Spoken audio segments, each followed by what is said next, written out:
Hi guys. Oh, there it is. I need chapstick. I'm like dying over here. Shout out to my girl Lindsay. Random Acts of BA.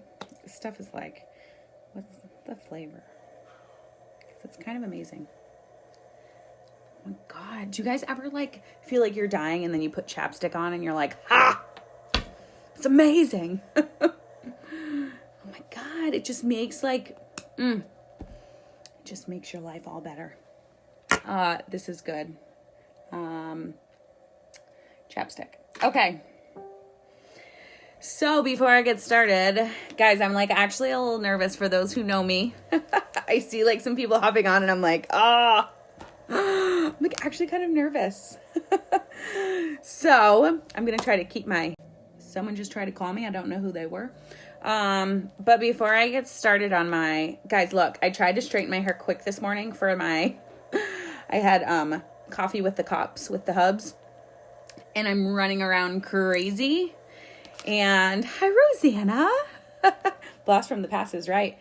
And I'm like trying to straighten my hair. Meanwhile, Emma's like tired, ready to leave. Parker's like running around in underwear, probably. Where I was lucky that he even had underwear on. Anyway, my hair's like half straightened. All right. Ooh, do you see that? It's like, whoa. All right. For anyone that has not tried this, y'all, I'm telling you right now. You guys know, for anyone that follows me, you know how obsessed I am with my energy drinks. My It Works energy drinks. I've never been an energy drink person. Guys, this is like 10 times better. Like, I'm like obsessed with it. Okay, so I'm going to, oh my God, all these people are hopping on. You guys are giving me anxiety. What am I doing? I'm like getting nervous. There's like people that once I start talking about it and once I share, people are gonna be like, what? That happened to you? I had no idea. So it's going to be a little like, I'm a little nervous. Anyways, this is like a pixie stick. You just put it on your tongue and it dissolves and it tastes like lemon lime. Oh my God, it is so good. And I am not kidding you. The energy, 5 good hours of energy. And then like the next 2, you're like, you can kind of like feel it like wearing off a little bit, but it's not like you're not like crashing or anything. All right. Anyways, let me do this. And then I'm going to start talking about my story.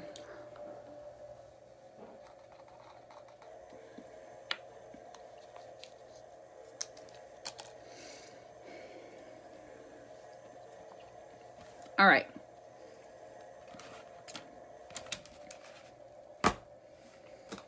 So there are a couple of different reasons why Joy, that stuff is crack. You guys, Joy messaged me the other day. She's like, what is this stuff? It's like legit crack. It's amazing. Anyway. All right. So there's been a couple things that have happened recently. It's making my mouth water. Where I've kind of like thought about this or thought about that. And I'm like, you know what? When I feel compelled to like share something, I just do it. I'm a little nervous right now because this is clearly something that I've never shared. And it's very, I don't want to say it's embarrassing because I'm not embarrassed about it, but I learned a lot from it. And honestly, it's taught me a lot. So, all right. So for those that don't know me, I went to school, upstate New York to be a math teacher. And then I went to grad school at North Carolina State University to be a special ed teacher. So can you guys hear my voice shaking? What the heck? This is like weird. Anyways, whatever. So anyways, I ended up getting a teaching job, it was called lateral entry at the time. So I was working on my graduate work while I was teaching special ed. So I started at this school. And if I'm being honest, they hired me over the phone because I had because I was New York State certified. And New York State is pretty like, it's one of the top states to be certified in for teaching. So she basically, I remember I was grocery shopping with my mom that was visiting at the time, and they called me, and she was like, you have the job. So anyways, I quickly realized, now, if I'm being honest, I actually applied at that school for, I think it was like first or second grade position. Well, they ended up something they hired within or something, but they said we have a special ed position available. And I'm like, oh, I'm doing my graduate work in this. Like, I'm not interested in doing special ed while I'm working on my graduate work. I don't feel comfortable doing that. But I'm somebody where I can learn as I go, as long as I have like a mentor or if someone's like coaching me and teaching me kind of thing. So I ended up getting started at the school. And you guys, I quickly realized that I absolutely loved the school. Let me rephrase that. I quickly realized that I loved working with special ed. I quickly realized that I absolutely had that true passion of working with kids with special needs. Like, absolutely loved it. And I worked in a self-contained classroom. So it was a kindergarten through third grade self-contained classroom. And I had one teacher assistant in there. And oh my gosh, if she's watching this, we had the best time ever. Best time ever. Like, there were days that were so hard as a special ed teacher. It was so hard. But we would just kind of be like, all right, you're in. If you don't laugh, you're going to cry. Like, that kind of stuff. Like, it was being a special ed teacher, you just have to be so patient. So, I'm getting to my point, I promise. So in special ed, obviously there's so many things that are like legal binding. Okay. So you have to be careful with like the paperwork and this and that. Like, there's just so much stuff that goes into it. So anyways, I feel like I can't remember if it was my second year of teaching or my third year of teaching. I'm not really sure, but, I was pretty new. Like, I had my bearings. I kind of felt comfortable. And I really don't care that I put this out there. I really have no qualms with sharing this, but I was not a fan of my principal. It was a woman, and she was very micromanaging, and that was very hard. I didn't like working for somebody that was like trying to catch you doing things wrong. That was really hard for me. And this was my first couple years of teaching. So like, that was all I knew. I never had, somebody else like coaching me and teaching me or whatever. Like, I had a principal that was micromanaging me and everything that I did. And I'm second guessing myself because I'm new and I'm learning as I'm going. I'm working through my special ed program while I'm being a special ed teacher. So I'm trying to figure out things as I'm going. So I'm not as confident as I normally would be maybe in, now I could, heck, special ed is like, I can do it in my sleep. So anyways, I learned as I went, yada, yada, yada, whatever.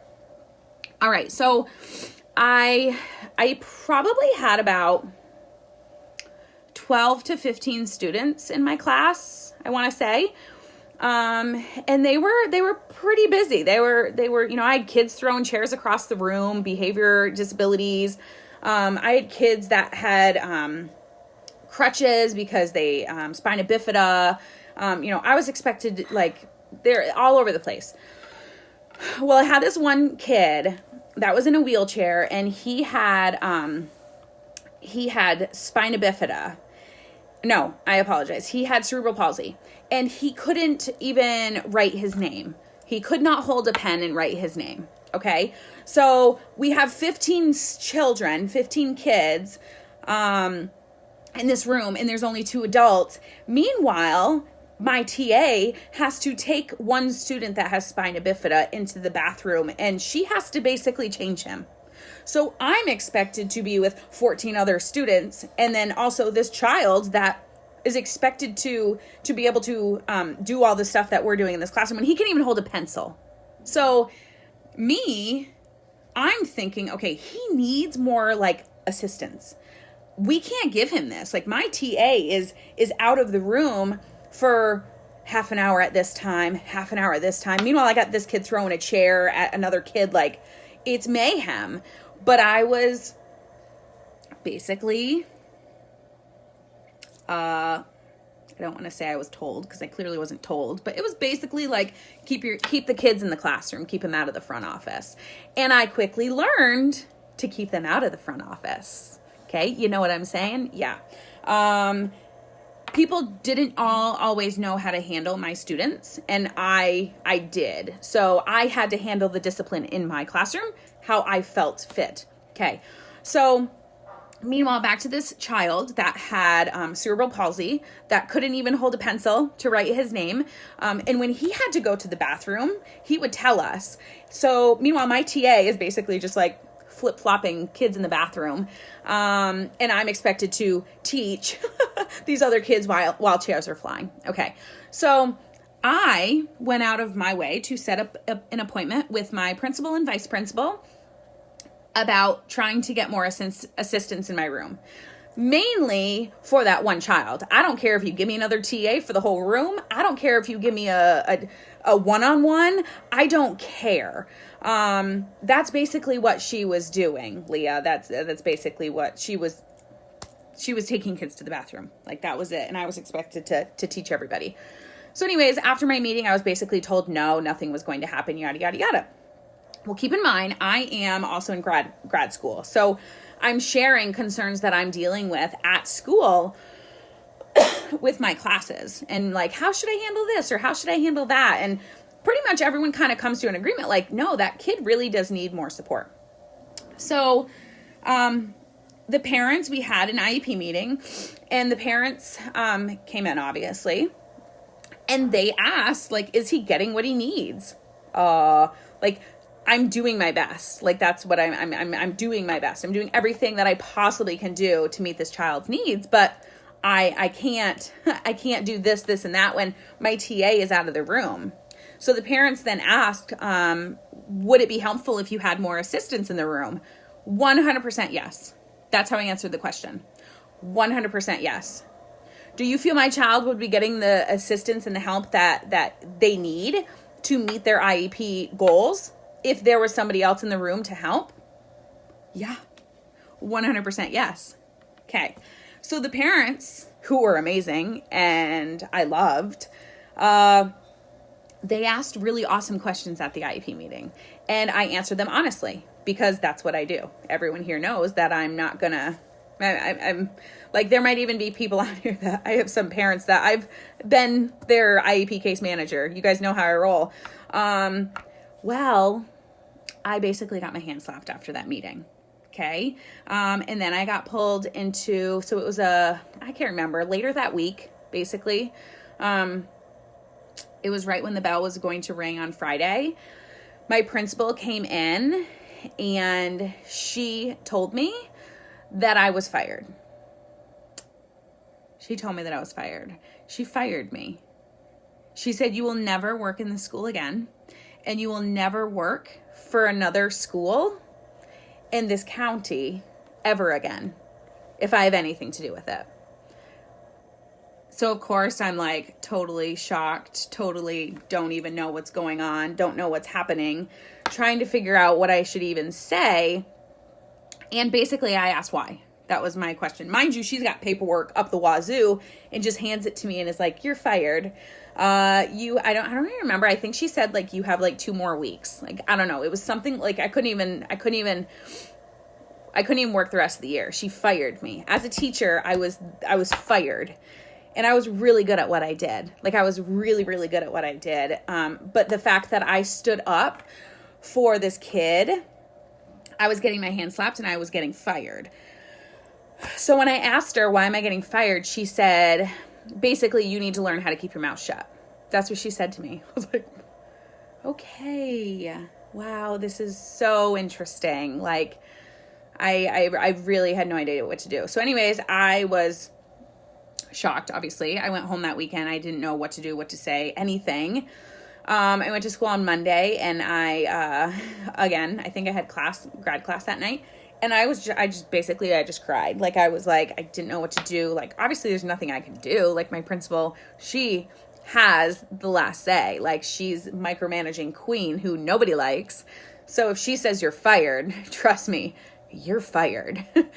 So, that's something really crazy that happened to me. So I'm going to share with you what I did, because she basically begged for me to come back to her school and teach. So I'm kind of happy there, but I now laugh at that, because don't mess with me is basically, I had to get myself together, but then that was really my attitude that I had to take.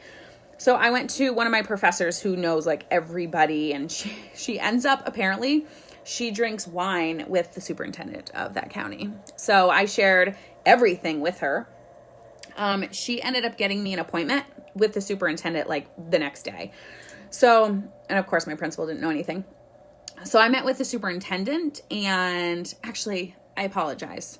It was within a couple of days. First, I set up a meeting with my vice principal, my mentor, and I want to say my TA was there too. So I took amazing notes. I asked all the right questions. I'm sickly organized. And then I typed everything up. So I typed everything up from that conversation. I won't go into specifics. # my father is a private investigator, so he knows everything that you should do with stuff like that. So I won't really get into that. So I ended up going and meeting with the superintendent, and I basically handed her like 15 pages of typed notes. Everything that I said in the meeting was basically in green, and everything that my principal devil lady said was in red. And I think she got to page 3 or 4 out of 15 to 20 pages typed. I think she got to like page 4 or 5, and she handed it back to me, and she said, this is on a Friday. She said, on Monday, you will be offered your job back. Have a great day. I will talk to you later. What? And she also said, your principal will never be allowed to step foot in your classroom ever again. Okay. So all of this, I'm seeing people hop on that kind of know my story. So, again, I think I've maybe shared this with like 2 people in my life. So basically I went to school on Monday, and my principal she called me into her office, and I was like, ooh. And I was like, I'm not meeting with her alone. Like, I'm sorry. I don't trust you at all. So I probably brought somebody. I think I left the door open, whatever. Anyways, she hated me. Obviously, she knew exactly what I did. She offered me my job back, and she continued to share that my vice principal would be doing the rest of my evaluations this year, and they better be good, and basically threatening me because that's what she did, and that's pretty cool. All right, so here's my thing. I'm coming kind of like full circle. So for those of you just hopping on, basically I was fired as a teacher, and then I had to fight tooth and nail. Meanwhile, while I was going to grad school, I had to fight tooth and nail to get my job back. Not from my principal. I had to go higher ups and prove myself, basically. So here's why I'm sharing this. I loved teaching special ed. I still love working with kids with special needs. I love working with kids. But what is so hard with teaching is when you get principals like that. When you get principals that are micromanaging. When you, like, I know I'll say all day and all night, like, it's hard, like, doing all these meetings. It's hard when you don't have a planning period. But you know what? Like, there were days where I didn't mind not having a planning period because I knew that I was helping students. And I knew that I was helping some other teacher have a break because I was taking these students or whatever. So, like, as a teacher, like, we do so much. And a lot of it just goes unknown, if I'm being completely honest. Like, we don't, like, a lot of people don't know what all these teachers are doing. So I'm seeing people losing a job. I'm seeing people like Phoenix. People are literally walking down the streets in Phoenix wearing red because they are underappreciated, underpaid, under this, under. Okay, they're going on strike. So my thing here is, hi, Jen. My thing here is I need for you guys that, I want you to be open-minded, because I wasn't. When I joined this business, I had no idea what it was going to do for me. I really had no idea. I thought I would just be teaching the rest of my life because that's what I went to school for. I went to school for 8 years to be a special ed and math teacher. Hi. Yeah, I would think that I would be doing that the rest of my life. But instead, I joined this business and I just figured, hey, why not? I guess I'll give it a shot and see what I've got. See what I can do with it. Well, I quickly was earning lots of bonuses. 7 months into the business, I matched my teacher's salary couple years later, I multiply it by 8 times. Like, that's not normal. The normal thing to do is to be a teacher and sit behind a desk and just do your thing. Okay. And I'm not saying that people that want to be a teacher don't do it, because my God, like, I know how it is. I know people absolutely love their job. I know people love the kids. I know that, like, there's so many things that it's just, all those other things don't matter because you love your job, because you're so passionate about it. But here's my thing. I'm not asking anyone to quit their job. I'm not asking anyone to, join this business and then leave their job or whatever. But you know what? I have so many people. I got a message today. I hate my job. I have a message from somebody that just sent it to me this morning that said, I hate my job. I talked to somebody last week that lost their job. And then they just have to figure out what they're going to do. What? That is just so crazy to me. So instead of hating your job, if you truly hate your job, find something that you love doing. Find something that you enjoy doing. Find something that you get to do while working from your phone, making your own schedule. I'm not saying quit your job today and sign up for It Works today and then good luck. No. But all I'm saying is to be a little bit open-minded with things that are going on out there, because people are losing their jobs. People hate their jobs. So if you want to be one of those people, that's fine. If you are one of those people that loves your job and you're very happy with it, then fine. But if you're one of those people that is not making enough money and you just want a little extra income for some side business, side gig, whatever, then give it a shot. I'm not saying to quit your job, but here's my thing is that I felt compelled to share this because what would I have done? Seriously, what would I have done? Guys, it was like my second or third year of teaching. I had no money. I was lucky if I had I really don't want to share this, but I was lucky if I had $1,000 or $2,000 in my bank account. That's scary. So for me to lose my job, what was I going to do? And that's happening to people. From what I'm hearing, that's happening to people. They're just losing their job and then, well, they'll figure it out. What if you can't figure it out? What if you don't know what to do? So, to those teachers out there, I love you all. You guys work your tails off. You're underpaid. You're underappreciated. You're under this. You're under this. You're under this. You're under this. I know. I get it. Trust me. So I felt compelled to share my story. So if it helps one person out there, that's all I care about. So thank you for listening. And I'm glad that I I made it through without getting, I was kind of a little nervous actually. I love my special ed kids. They were like my own. So it's Christmas, they would cry when they went home for Christmas break because they wanted to be in school. Meanwhile, I'm like, I want to go see my family, but I don't want to leave all of you guys because they were the best. I loved that. I loved that class. So, I will continue being an advocate for special kids with special needs.